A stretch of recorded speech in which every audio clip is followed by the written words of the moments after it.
بسم الله الرحمن الرحيم. الحمد لله رب العالمين والصلاة والسلام على رسول الله. دمان أدمو السلام يا أصحابتا يوانيو فرحان حسن دلبع ما انتو حنجعلين إلي وداغو أبكن وأب آدو قيمة بدنا هرتو حنوغيسين يا قف كستو فيديو كان طاوانيا حتى أنا جوغن صوماليا فيديو كان تتري كما خصيو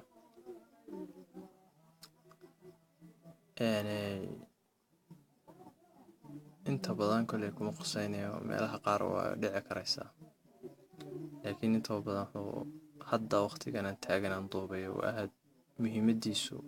yacni wax aad u badan ka faa'iidaya dadka jooga waliba Somaliland ayaa wax badan ka faa'iidi doona waliba waa cidii haysata 4G cidii haysata 4G waliba ah noocyada inta badan ay Somtel bixiso shirkadda Somtel la yiraahdo ay bixiso waxaana la yiraahdaa 4G ga magaciisa shirkadda soo saarta Alcatel One Touch hadduu yahay 4G gaagu 10 kan ku hooseeya adiga ayaana ku sameeyay dhammaan asxaabta reer Burcana waxaan rajeynayaa in fiidiyogan iyaga 100% aad u anfici doono 4G markaad 4G marka isticmaasho dadka inta badan way ku dhibtoodaan password bedelis iyo 4G ga settingkiisa sida loo galo iyo yacni hawl dheer baa loo maraa taas sida aniga bay igu dhacday IP address ka inaad qorto oo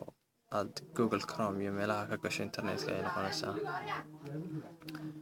laakiin maanta application ay wada application aad u fudud easy shirkaddii soo sameysay ay ugu talagashay oo inta badan shirkadda Somtel dadka application ka uma dirto password bal kugu xidhay passwordkaas maad ku isticmaalaysaa hadda istiraad bedelna qoftee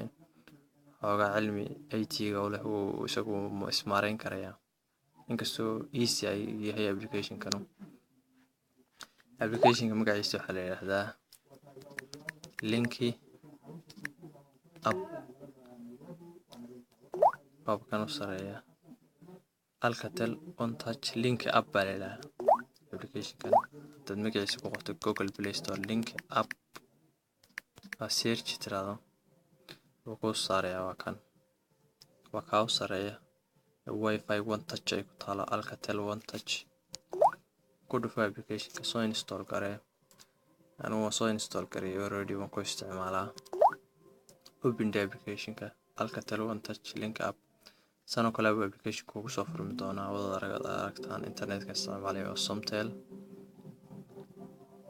4G na weeyaan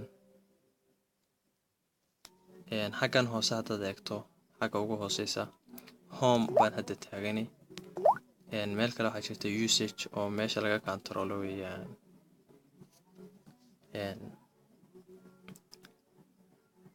data plan baa la yiraahdaa meesha laga control haddaad channel ku shubatay $20 oo kale ama $30 oo kale ama $5 oo kale bartan waad ka control karaysaa maalintii waxaad oran karaysaa 100 megabyte baan isticmaalayaa bartan waad ka control karaysaa barta ku sheegto SD card sharing oo 4G ga dhexdiisa memory baa kala qayb memory ga gasha memory gaaga haddaad gashato 4G gaaga uusan kala kugu xiriirsan yahay connector ku yahay memory gaaga wuxuu ku jira waad ka isticmaali karaysaa xagan kale haddana si kale SMS waa message-da kugu soo dhaca iyo ayaad ka akhrinaysaa xagga ugu muhiimsan xagga setting-ga Wi-Fi ayaa ugu sareysa oo barta Wi-Fi ga laga control haddana ku edit yiraahdo marka saa u joogto Wi-Fi ku dhufato xagga sare haddaad edit tiraahdo sano kale ay kugu soo baxayaa xagga sare waa 2G and 4G weeyaan ay usaaneeyo sax waa shabakadeeda magaceeda SSID weeyaan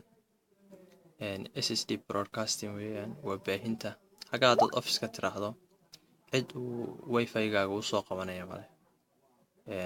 anonymous buu noqonayaa wax qarsoon buu noqonayaa aan cidna soo qaban adoo automatic u geli manual u geliyo mooyaane xagan kale waa show password oo xagga haddaan imika tigta ka qaado xagga haddaan imika haddaan tigta ka qaado password ku taalo passwordkayga ayaa soo baxaya markaan doonaya soo saaro oo passwordka xaggaa ku qoran ayaa soo baxaya oo soo baxaya xagan kale security type waa WPA wifi-ga lagu yaqaano batan haddaan iska soo dhaafan baag iska dhahdo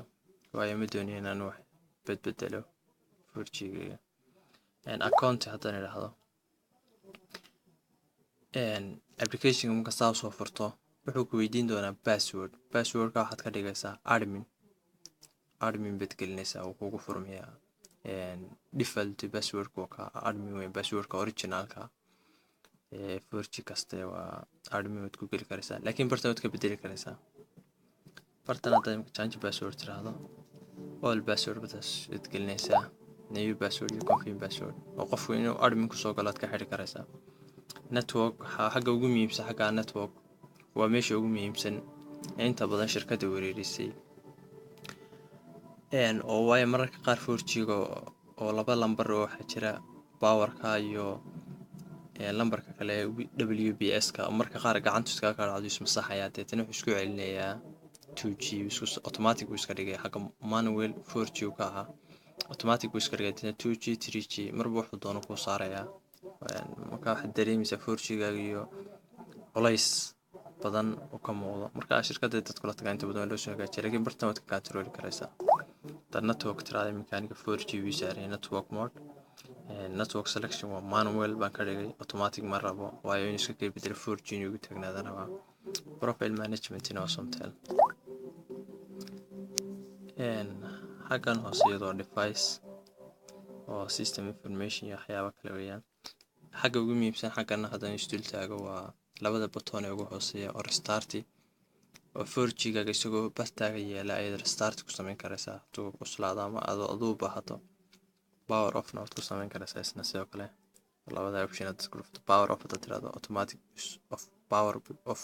power ku iska jaraya isbaktiinaya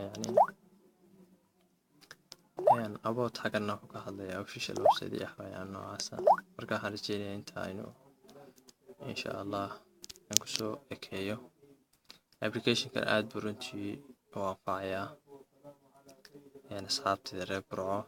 oo 4G-ga isticmaasha ciddii kale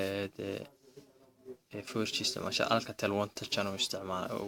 aad buu caawin doonaa oo yani haddii aad IP address iyo si kale internet iyo culays iyo aad gelid xaggan appkan ba shirkaddu samaysad ka maamuli karaysaa 4G-gaaga haddii shirkaddana lagooyo kugu dhicin oo tagin xaggan waad ka maamuli karaysaa halahaas ku eegeen cashirkeenu وأنا فرحان حسن دلبع إن شاء الله خير بدن بدي رجينيا السلام عليكم ورحمة الله وبركاته.